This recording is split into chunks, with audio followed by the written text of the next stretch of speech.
जी। ये हमारे इलाके के रिवाज है, पहले ही सिरशाबादी फितरा चर्म कुर्बानी का पैसा सरदार मर्द मंडल जिसको कहते हैं सरदार का आकार बना रखा उनके पास जमा रखते हैं, मीट भी जमा करते हैं, पैसा भी तो ये जमा करना कैसा है कि अलग अलग बांट देना ज्यादा अच्छा? नहीं, मीट को बेचना जायज़ नहीं है, कुर्बानी के गोश्त को बेचना जायज़ नहीं है किसी भी हाल में। फ़कीर को दे दीजिए आप, वो बेचेगा। बेचता नहीं, तो मर्द के पास जमा करता वो फिर बांटता। हाँ ठीक है, कोई हर्ज नहीं है, आपका सिस्टम है, उससे कोई हर्ज नहीं फितरा भी है। खरीदने वाला उस ज़मीन को खाली करे, उसको आलिम से पूछ करके ज़मीन लेना चाहिए, और उसका हर्जाना उसके पोते से लेके तुमने बेचा इसको और हमने बिल्डिंग को बनाया, ज़्यादा हमारा पैसा बिल्डिंग का पैसा वापस करो और उस मस्जिद उस ज़मीन को मस्जिद करिए, फ्री करिए। चलिए जल्दी जल्दी कीजिए जी। माइक बंद हो गया है और साइडिंग माइक को चालू कर दीजिए। एक सवाल है कि एक मस्जिद में लोग बाजमात नमाज पढ़ते थे, किसी झगड़ा की वजह से मस्जिद वालों ने नमाज पढ़ने के लिए मना कर दिया, तो क्या मस्जिद वालों का ये काम सही है? अल्लाहु अकबर। वमन अज़लम मिम्मन मनअ मसाजिद अल्लाह अन युज़करा फ़ीही इस्मुहु व सअा फ़ी ख़राबिहा। अल्लाहु अकबर। अल्लाह ताला फरमाता है कि उससे बड़ा जालिम कौन होगा जो अल्लाह के घर में किसी को इबादत करने से रोके और मस्जिद को बर्बाद करना चाहे। अरे मस्जिद को ढाने से ज़्यादा संगीन है कि किसी को तुम इबादत करने से रोको। यह ऐसा ही है जैसे कि तुमने मस्जिद को ढा दिया। ऐसे लोगों के लिए बड़ा दर्दनाक अजाब है, उससे बड़ा जालिम कोई नहीं हो सकता। सबसे बड़ा जालिम वो है जो किसी को किसी जगह से रोके, उसमें अल्लाह के घर से, अल्लाह के घर में आने से और अल्लाह के घर में इबादत करने से किसी को रोके और ये कहे कि साहब ये हमारे बाप दादा की बनाई हुई मस्जिद है, तुमको नमाज नहीं पढ़ने देंगे, जाकर नमाज पढ़ो। उससे बड़ा जालिम कोई और नहीं हो सकता। औरतों का एक दस्तूर है कि जिस औरत का शौहर का इंतकाल हो जाता है तो जेवरात उतार देते हैं। देवार बहुत अच्छी बात है, वाजिब है, औरत के ऊपर वाजिब है कि जब उसका शौहर मर जाए तो मरने के दिन से लेकर 4 महीना 10 दिन तक जेवरात न पहने, क्योंकि जेवरात जीनत के लिए पहना जाता है, बनाओ सिंगार के लिए। तो जो भी काम बनाओ सिंगार वाला है, टिका ठोका डालना, इसी तरीक़ा से ज़र्क़ बर्क़ लिबास पहनना, खूब रंगीन लिबास पहनना, चमकदार लिबास पहनना, इसी तरीक़ा से चूड़ी लाठी वगैरह पहनना, जेवरात पहनना, ये जीनत है। तो तड़के जीनत वाजिब है उस औरत के ऊपर। बाकी आप बाप भाई मर जाए, कोई भी दुनिया का आदमी मर जाए, अगर वो सोग मनाना चाहती है तो 3 दिन तक मनाएगी। सोग मनाना चाहती है तो वाजिब नहीं है, लेकिन शौहर के मरने पर 4 महीना 10 दिन, और अगर हमला है औरत तो जब तक के हमल जन नहीं देती, 4 महीना 10 दिन के पहले जने या 4 महीना 10 दिन के बाद जने, जब तक के हमल नहीं जनेगी उस वक्त तक जेब व जीनत करना उसके लिए हराम है। तकरीर जादुई तरीके से सुर लगा के बंगला उर्दू में कर सकते हैं। बाद मुकर्रिर औरतों के गीत को भी नकल करते हैं, गा के 10-10 मिनट तक सुनाते हैं। हराम तो नहीं कहेंगे हम, लेकिन ये गाने बजाने वाला अंदाज नहीं होना चाहिए। इसकी वजह से लोगों का मिजाज ख़राब हो गया। अब हमको गाने नहीं आता है तो अगर हम लाख कुरान हदीस की बात करेंगे, एक एक बात कुरान की आयत की रोशनी में और हदीस की रोशनी में मैंने कही आपको, लेकिन फिर भी चटखाना आपको नहीं मिला होगा। कुछ लोग देख रहे हैं कि बहुत गौर से उन्होंने सुना है, बल्कि हम समझते हैं कि सारे लोगों ने गौर से सुना। हमको आपने इज़्ज़त बढ़ाई, अल्लाह आपकी इज़्ज़त बढ़ाए, जो कहा है उस पर हमको अमल करने की तौफीक दे, आप लोगों को सुनने की तौफीक दे। लेकिन गाने वाले को लोग खूब सुनते हैं, 50-50 हज़ार रुपया, 60-60 हज़ार रुपया दे करके बुलाते हैं। 2 घंटा अल्लम गल्लम बोलेगा, इधर उधर बोलेगा, उखाड़ेगा, पछाड़ेगा, उसको गिराएगा, उसको उठाएगा, खूब जोश में बोलेगा, हमसे भी ज़्यादा जोश में बोलता है कोई। लेकिन आप मुँह मांगा पैसा देते हैं, मिजाज ख़राब कर दिया बुला करके लोगों को, गवैयों को बुलाकर, गवैयों को। ये गाने का स्टेज नहीं है, ये आलिमों का स्टेज है। कुरान और हदीस सुनो। हम हमेशा कहते थे कि शेर शाहबादी पुराने ज़माने में अगर किसी को सुनता कि कहता है अल्लाह ने ये फरमाया और रसूल ने ये फरमाया, कुरान और हदीस की बात करता था तो कहता था ये तो अहले हदीस मौलवी अच्छे हैं, ये मौलवी अहले हदीस हो जो कुरान हदीस की बात करता है। अब तो मौलवियों की बात में एक आयत का टुकड़ा रहता है, हदीस तो कहीं पढ़ता भी नहीं है और अरबी लफ्ज़ तो पढ़ने भी नहीं आता है। अक्सर लोगों को वाज़ और बयान गा करके कहता है, कहा ना, राग गाता है, औरतों की गीत, औरतों की आवाज़ में, सुरीली आवाज़ में। हराम तो मैं नहीं कहता, लेकिन ये बात बहरहाल अच्छी नहीं है और उदबा और शुरफा की मजलिस के लायक कम से कम नहीं है। इसलिए बात संजीदगी से कीजिए, इत्मीनान से कीजिए, कुरान हदीस की बात कीजिए। कभी कभी होता है कि गैर इजादी तौर पर अगर किसी कोई लय में आ जाए, फिर वो संभले और अपने अंदाज पर, जो बोलने का अंदाज़ है, जो समझाने का अंदाज़ है, जो तकरीर करने का अंदाज़ होता है, इस अंदाज़ की गुफ्तगू होनी चाहिए। गा करके बयान करने से लोगों को परहेज़ करना चाहिए। चलिए। एलर्जी की बीमारी की वजह से रात में फर्ज गुस्ल करने पे सर्दी बार बार लायक हो जाती थी, क्या तयम्मुम कर सकते? गर्म पानी से वजू करें, गर्म पानी से गुस्ल करें। अगर एलर्जी है तो गर्म पानी से, अगर गर्म पानी भी नुकसान करता तब तयम्मुम जायज़। अगर एलर्जी है, गर्म पानी ने नहीं कर सकता है या गर्म पानी भी उसको नुकसान पहुंचाता है तब तयम्मुम करेगा, नहीं तो गर्म पानी करके गुस्ल करेगा। जी। जिसके घर में मैयत हो गया हो उस दिन शाम को अगर खाना बनाना चाहते हैं घर वाले तो बना सकते हैं, बना सकते हैं। जब तक कि मैयत सामने है, लाश पड़ी हुई है तो आदमी गम में रहता है, खाना नहीं बनाता। इसलिए कहा गया कि उसके रिश्तेदार, उसके पड़ोसी लोग खाना बना करके उसको भेज दें। जब मैयत दफना दिया गया, गम अब हल्का हो गया, एक आध वक्त का खाना आपने दे दिया, अब वो देख रहा है कि एक सिलसिला और रिश्तेदारों का छोड़ा, भाई नहीं नहीं ठीक है, अब हमने दफना दिया मैयत को, अब हम फ्री हो गए, हमारे घर की औरतें फ्री हो गई, अब हम अपना खाना खुद बनाएंगे और खाएंगे। ये तो बढ़िया तरीका है। एक सिलसिला लगाए हुए हैं, दावतों पर दावतें उड़ा रहे हैं, लोगों के यहाँ से आ रहा है, मुर्गा मछली बन के आ रहा है, खा रहे हैं। जब तक लाश रहे उस वक्त तक ये मामला है, एक दो वक्त तक का मामला है, लेकिन हफ्तों दावतें चलती रहती है। इस तरीके को ख़त्म करना चाहिए। क्या मुस्लिम लड़की गैर मुस्लिम से शादी हराम है। गैर मुस्लिम में सिर्फ यहूदी और ईसाई औरत मुसलमान से शादी कर सकती है अपने धर्म पर रहते हुए, लेकिन मुसलमान औरत सिवाय मुसलमान के किसी और से शादी नहीं कर सकती। अगर करेगी तो हराम होगा और ये शादी नहीं होगी, बल्कि अगर ऐसा करती है तो ज़िनाकारी और बदकारी होगी। क्या औरत की इमामत करके मस्जिद में ईद की नमाज पढ़ा सकती है? हाँ, कर सकती है। औरत की इमामत कर सकती है, वरना ईद की नमाज मर्दों के पीछे एक जमात में पढ़ना अफजल है। क्या एक सलाम से तरावी की 4 रकात नमाज? नहीं, सुन्नत के खिलाफ है। आप सलात में फरमाया सलातुल लैल मसना बुखारी मुस्लिम का रात की नमाज 2 रकात, कभी भी 4 रकात एक सलाम से नहीं। इसमें एक बेजा सवाल है कि इल्तिकाए खतानैन से गुस्ल वाजिब होता है। इल्तिकाए खतानैन, हाँ, इल्तिकाउल खतानैन से, जी हाँ, गुस्ल वाजिब होता है, तो क्या यही हाल इल्तिकाए दुबर में भी होगा? हाँ, अगर इखराज मनी हो, अगर आदमी औरत की शर्मगाह से अपनी शर्मगाह को टकराए और उसका मनी खारिज हो जाए, जो उछल करके गाढ़ा पानी निकलता है और जिसके बाद आदमी का सेक्स ख्वाहिश ठंडी पड़ जाती है, जो मनी है उस पर गुस्ल वाजिब है। और वही शक्ल अगर आदमी नऊज़ुबिल्लाह सुम्मा नऊज़ुबिल्लाह लानती काम करता है, मर्द की दुबड़ में आता है, या औरत की शर्मगाह से अगर इंजॉय करती है और उसमें अगर उसका मनी खारिज होता है तो गुस्ल वाजिब होगा। लेकिन अगर मर्द औरत की शर्मगाह में अपना खतरा वाला हिस्सा अगर वो दाखिल करता है तो मनी हो या ना हो उस पर गुस्ल वाजिब होगा। दुआए कुनूत में हाथ उठाया जाएगा या नहीं? उठा सकते हैं, दुआए कुनूत हाथ उठा के भी करेंगे, लेकिन चेहरे पर मलना नहीं है। नमाज के अंदर या नमाज का, अरे यार जवाब तो भी दे रहे, तो आधे 10 सेकंड में तो हम जवाब दे रहे हैं। कह रहे हैं कि तो हाथ उठा के भी दुआ कर सकते हैं, नियत बाधे भी दुआ कर सकते हैं, लेकिन अगर हाथ उठाते हैं तो चेहरे पर मत मलिएगा। हाथ बाधे कीजिए या हाथ उठा के कीजिए, उसके बाद अल्लाह हुक्म करके रुकू में जाइए, या रुकू के बाद अगर कर रहे हैं तो हाथ उठा के दुआ किया और उसके बाद अल्लाह हुक्म करके सजदे में चलिए, चेहरे पर हाथ मत मलिए। बल्कि नमाज के बाहर की जो हालत है दुआ की, अगर दुआ भी करते हैं तो भी चेहरे पर हाथ नहीं मलना चाहिए। ये दुआ की बिदात में से है कि आदमी चेहरे पर हाथ मले। दुआ करो, हाथ उठाओ और फिर अल्हम्द शरीफ पढ़ करके अल्लाह की तारीफ़ करके नबी पर दरूद सलाम पढ़ के दुआ करो, और उसके बाद फिर अल्लाह की तारीफ़ करो, नबी पर दरूद सलाम भेजो, आमीन कह करके अपने हाथ को नीचे गिरा लो बगैर चेहरे पर मले हुए। मेरे इमाम की इब्तिदा में मुक्तदी आमीन भी कहेगा? किस में? वित्र में। हाँ, कुनूत वित्र में कह सकता है। अहले इल्म ने कहा है कुनूत वित्र में कर सकता है। जैसे कुनूत नाज़िला में साहबे किराम नबी सल्लल्लाहु अलैहि वसल्लम के पीछे कहते थे ये भी कुनूत है वो भी कुनूत है। ऐसे तो कोई हदीस हमको कुनूत वित्र की नहीं मालूम है कि उसमें आमीन कहते थे, लेकिन कुनूत नाज़िला में जब मुसीबत के वक्त होती थी तो सहाबा कहते कुन्ना नुअम्मिनु व खल्फहु, जो लोग आपके पीछे होते थे वो आमीन कहते थे। अगर कोई आमीन कहता है तो इंशाअल्लाह कोई हर्ज की बात नहीं है। और अगर वो दुआ को पढ़े, जो इमाम पढ़ता है अल्लाहुम्मा हदनी फ़ीमन हदैत या इहदिना फ़ीमन हदैत, तो 30 दिन 29 दिन अगर उसके पीछे पढ़ेगा तो इंशाअल्लाह याद ही हो जाएगा।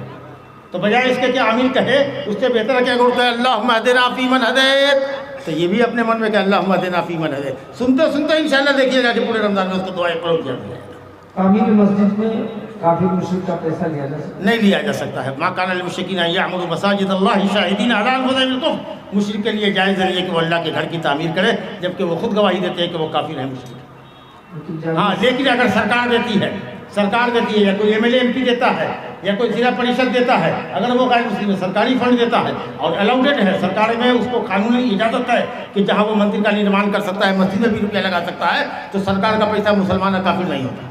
लेकिन इंडिविजुअली ज़ाती तौर पर अगर कोई देता है कि नहीं भाई 10,000 रुपया उधर मस्जिद में लगा लो, तो उसको कहिए कि शुक्रिया आपका, लेकिन हम मस्जिद में नहीं लगा सकते, हम किसी दूसरे काम में लगाएंगे।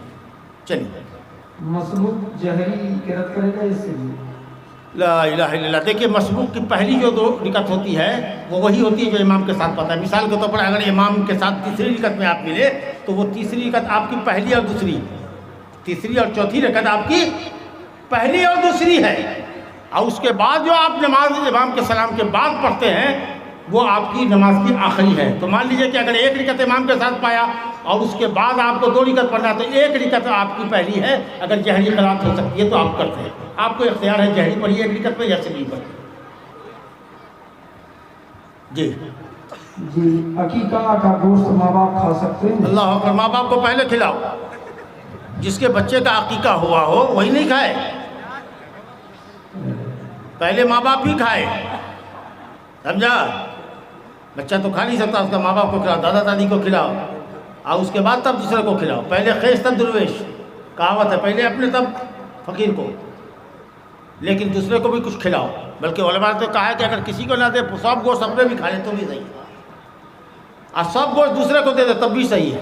अब कुछ गोश्त अपने खाए, कुछ गोश्त गरीब और मिस्किनों में बांट दे, पड़ोसियों में बांट दे, दोस्त अहबाब में बांट दे। घर का पड़ोसी अगर आपका गैर मुस्लिम है तो उसके यहाँ भी भिजवा दीजिए, अल्हम्दुलिल्लाह, खाइए खिलाइए। अगर 7वें दिन अकीका दे नहीं सके तो उसके बाद भी कभी जितनी जल्दी हो 7वां दिन बेहतर है, अफजल है। अगर नहीं किया तो 8वां दिन, 9वां दिन, 10वां दिन, जितनी जल्दी हो, 11 14वां दिन, 21वां दिन का इंतजार न करें, जल्दी दे दें। बेहतर यही है कि जल्दी दे दें। जनाजे की नमाज या ईदैन की नमाज में तकबीर जवाद के साथ इमाम मुक्तदी सब हाथ उठाएंगे, रफ़ुल-ए-ज़न करेंगे या ना करना है? तकबीर ये कह रहे हैं क्या, जनाजा में अल्लाहु अकबर 4 तकबीर पढ़ते हैं ना हम लोग, जी, जी। तो उस 4 तकबीर में हाथ उठाएगा कि नहीं उठाएगा? नबी सल्लल्लाहु अलैहि वसल्लम से साबित नहीं, नबी सल्लल्लाहु अलैहि वसल्लम से साबित नहीं। हज़रत अब्दुल्लाह बिन उमर रज़ी अल्लाह अन्हु का असर, उनका अमल इमाम बुखारी रहमतुल्लाह अलैह ने नकल किया है सही बुखारी में, कि वो तकबीरात जनाजा के अंदर हाथ उठाया करते थे। तो अगर कोई चाहे उठाना तो उठा ले, न चाहे तो न उठाए।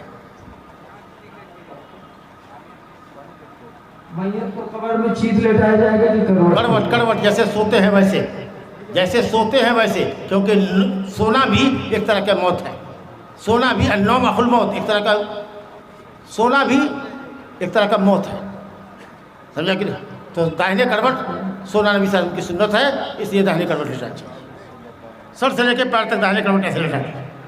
आगे वाले कब्र के दीवार पे लगा दीजिए या पीछे लगा दीजिए, और आगे ढेला टू रख दीजिए सीने पे, पेट पे, ताकि वो औंधे मुँह न गिरे।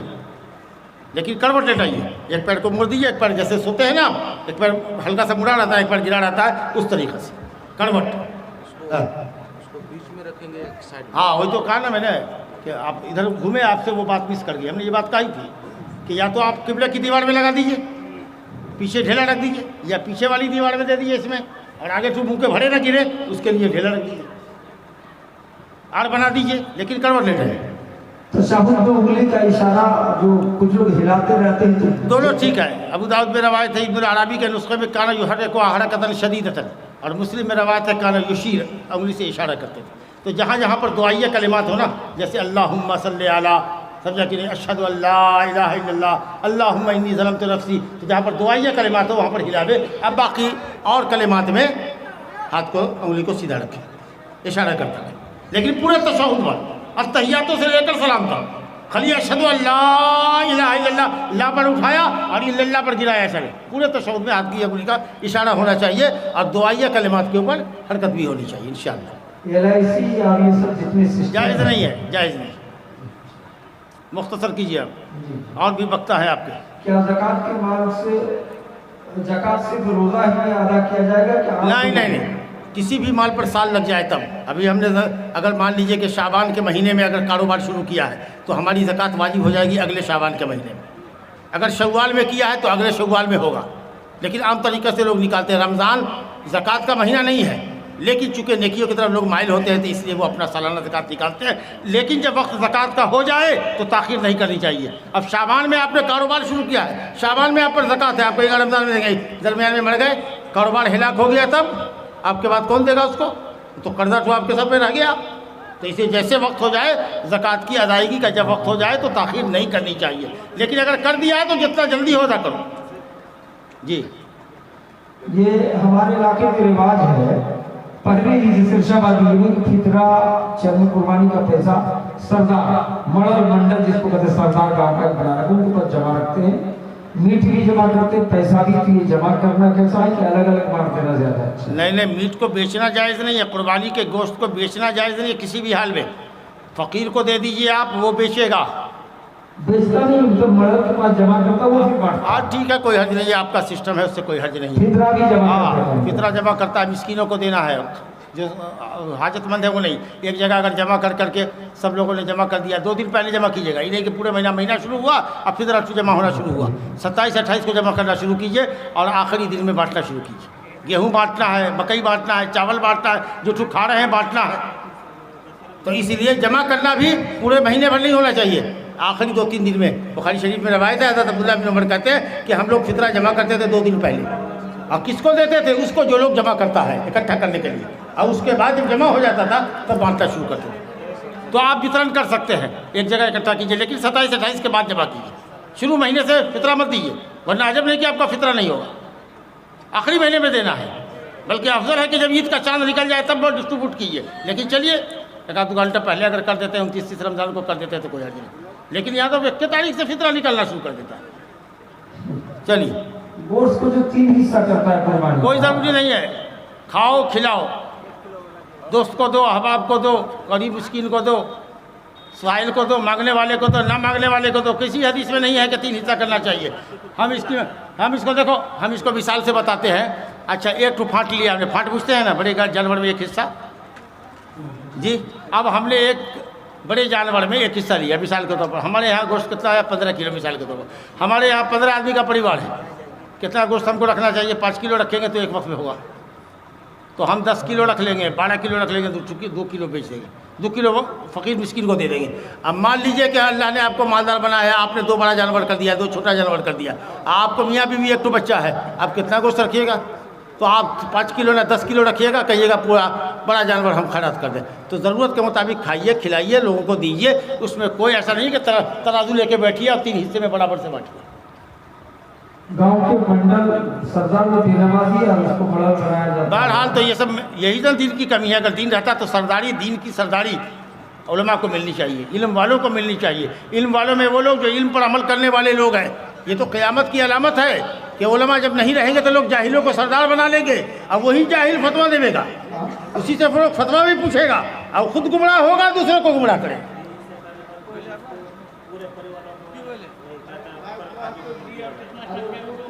करना कोई जरूरी नहीं। हाँ, हरगिज़ नहीं, हरगिज़ ज़रूरी नहीं है। शेख, हमारे यहाँ पुरानी एक जहालत है कि खस्सी गोश्त 3 हिस्सा करके 2 हिस्सा घर लेके चला जाता है, एक हिस्सा मड़ल को। ठीक तो है। मड़ल एक हिस्सा जमा करते करते जब 2-4 क्विंटल हो गया तो फकीर मिस्कीन को बांट के जो बच जाता है तो फिर वो यूनिट के हिसाब से सबके घर में। नहीं, अगर ये तरीक़ा है आपके यहाँ का तो ठीक है, वरना अगर सदक़े की नीयत से दिया है तो सदका के लौटाना है। लेकिन एक सिस्टम है कि हम लोग 10 किलो 5 किलो जमा करेंगे और फिर वो मंडल उसमें फ़कीर मिस्किन को भी देगा, जो बच जाएगा हदिया करने वालों को भी दे देगा, तो कोई हर्ज नहीं, वो आप ही का गोश्त है। लेकिन अगर आपने हदिया और तोहफ़ा के लिए अगर निकाल दिया है कि नहीं मंडल जी हमको नहीं लेना है, आप उसमें नाम लिख दीजिए कि मौलवी साहब ने 10 किलो गोश्त दिया है और इसमें मौलवी साहब को नहीं चाहिए, समझा कि? तो आप दे दीजिए, जो हाजतमंद है उनको दे दीजिए, हमको ज़रूरत नहीं है। ये कोई मसला नहीं है कि साहब आप हमको देवे कीजिए या हम लेवे करें, हमने दे दिया, हम नहीं लेंगे, मोहताजों को दे दीजिए। 7 दिन के दिन आखिर का वो औकात नहीं था, नहीं दे पाया, अभी देने के लिए चाह रहा है। बालिग हो गया है। हाँ, 7 दिन टप गया उसका। अरे 7 दिन टप गया तो देना, बुलूगत से पहले जब चाहे दे। बल्कि उलमा की जमात, बड़ी जमात कहती है, जमहूर कहते हैं कि बालिग होने के बाद भी दे। बालिग हो गया ना, बुढ़वा हो गया, 50 साल का, नहीं किया है, अगर ताकत थी और नहीं किया तो नहीं करेगा, लेकिन बाप के पास ताकत नहीं थी और अब वो बालिग हुआ है, अब कमाने लगा है, तो उलमा कहते हैं कि अगर अपना अकीका करना चाहे तो करेगा। लेकिन इस बात से हम मुतमईन नहीं हो पाते कि अकीका जो है असल में गार्जियन पर, बच्चे के वली पर है। कहा हरीकू अनहोदमन, उसकी तरफ से खून बहाओ, ये हुक्म वली को है, गार्जियन को, बाप को, समझे ना? अब अपनी तरफ से क्या करेगा? लेकिन इमाम अलबानी रहमतुल्लाह अलैह ने एक हदीस है हज़रत अनस की कि नबी सल्लल्लाहु अलैहि वसल्लम ने नबूवत के बाद अपना अकीका किया था। पहले तो उन्होंने उस हदीस को ज़ईफ़ कहा, बाद में कहा कि शायद वो काबिल हुज्जत है, तो इस वजह से भी, और कुछ उलमा ने कहा कि बालिग होने के बाद भी चाहे तो अकीका करेगा।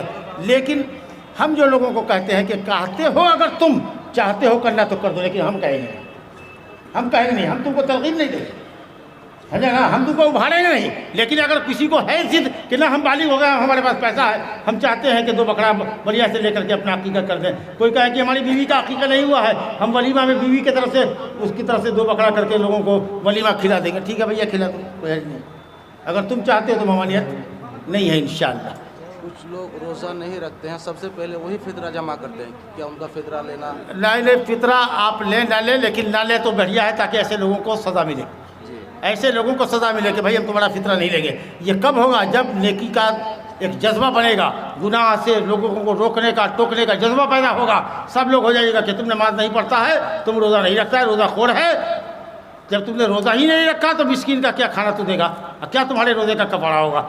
अगर वो देता है आप कबूल कर लीजिए, लेकिन यह है कि बेनमाजी का कोई सदका कबूल नहीं, कोई रोज़ा कबूल नहीं। तो नमाज पहले पढ़ना है, फिर रोज़ा रखना, फिर सदका दीजिए आप। लेकिन सज़ा के तौर पर अगर आप समझते हैं कि अगर उसका फितरा नहीं कबूल करते हैं और किसी मिस्कीन को नहीं देते हैं तो उसको सज़ा मिलेगी, उसको तरबियत मिलेगी, तो आपको ऐसा करना चाहिए। हालत हमल में शादी पढ़ा देता है, बताओ। हालत हमल में कौन? जिसका हमल है नाजायज़, जी तो साफ साफ कहने फतवा लेते हैं, जिसका हमल है नाजायज़ वो अगर करना चाहता है, अहले जिसके यहाँ जायज़ नहीं है, जब तक कि वो हमल जनेगी नहीं उस वक्त तक शादी जायज़ नहीं, चाहे खुद जानी का हमल ही क्यों ना हो। लेकिन और दूसरे फ़ुक़हा ने, अबू हनीफा वगैरह रहमतुल्लाह अलैह, उनके हनफियों ने कहा कि जायज़ है, जिस जानी का हमल है वो ब्याह कर सकता है उसके साथ, समझे ना। लेकिन हदीस में की रोशनी में यह है कि नहीं, वो हमल नाजायज़ है, नाजायज़ पानी से है, अब ब्याह करेगा तो अब जो उसके पास जाएगा पानी गिराएगा वो हलाल पानी होगा। तो हराम पानी से जो बच्चा पेट में पल रहा है उसको पानी पटा रहा है हलाल पानी से। हदीस में यह है ला यस्की अहदुकुम ज़र आ गई रही बीमारी ही, यानी मफ़हूम यह है कि आदमी दूसरे की खेती को अपने पानी से न पटाए, समझा। तो वो जो हराम नुस्खे से बच्चा पल रहा है और अब वही शादी करके जो करेगा तो हलाल नुस्खा देगा, तो उस हदीस की रोशनी में यह है कि जायज़ नहीं है। तो जब तक वो हमल जनेगी नहीं उस वक्त तक वो शादी जायज़ नहीं। दूसरे के लिए तो होगी ही नहीं, खुद जानी भी अगर चाहे तो नहीं कर सकते। चलिए, लोग रमज़ान ही में खास करके पढ़ते हैं, आप दिनों की पढ़ सकते हैं। और ठीक है, अगर रमज़ान ही में पढ़ता है तो कोई हर्ज नहीं है, सालों भर पढ़े तो कोई हर्ज नहीं, कभी पढ़े कभी छोड़े तो कोई हर्ज नहीं। हज़रत उबई बिन काब कहते थे कि 10 दिन पढ़ते हैं, महीने साल में 10 दिन पढ़ते, कभी कहते थे 20 दिन पढ़ते थे, 10 दिन छोड़ देते थे, पूरे महीने भी नहीं पढ़ते थे, आधे रमज़ान के बाद पढ़ते थे, आखिरी अशरे में पढ़ते थे। तो छोड़ पढ़ करके पढ़ सकते हैं, हमेशा भी पढ़ सकते हैं, कभी भी नहीं पढ़ सकते हैं, कभी चाहे तो पढ़े कभी चाहे तो छोड़े। साहब मैं आपको गुंजाइश, मुस्तहब अमल है। आजकल जुमा मस्जिद में फर्ज नमाज पढ़ के सब निकल जाते हैं, सुन्नत पढ़ना ही लोग नहीं चाहते हैं, कैसा है? अमल तो अच्छा नहीं है, क्योंकि जिस सुन्नत की पाबंदी अगर वहाँ मस्जिद में नहीं पढ़ता है, घर में जाके पढ़ता है तो बहुत अच्छा है। घर में सुन्नत अफजल है, घर में सुन्नत अफजल है, लेकिन कहीं नहीं पढ़ता है, ना मस्जिद में पढ़ता है ना घर में पढ़ता है, तो ये ख़राब बात है। और फ़र्ज़ नमाज पढ़ेगा इंशाअल्लाह, 5 वक्त की नमाज यौमिया पढ़ेगा तो सुन्नत से भी मोहब्बत पैदा हो जाएगी। लेकिन वो जो कोई फ़र्ज़ भी नहीं पढ़ता, खाली जुम्मा पढ़ता है, आप उससे क्या एक्सपेक्ट कर सकते हैं, क्या उम्मीद कर सकते हैं कि वो सुन्नत पढ़े? बहुत सारा 5 वक्त नमाजी है जो बीड़ी सिगरेट तंबाकू खाते हैं, नमाज भी पढ़ते हैं। हाँ, तो नमाज हो जाएगी, नमाज हो जाएगी, बीड़ी सिगरेट पीने का गुनाह उसको अलग लगेगा।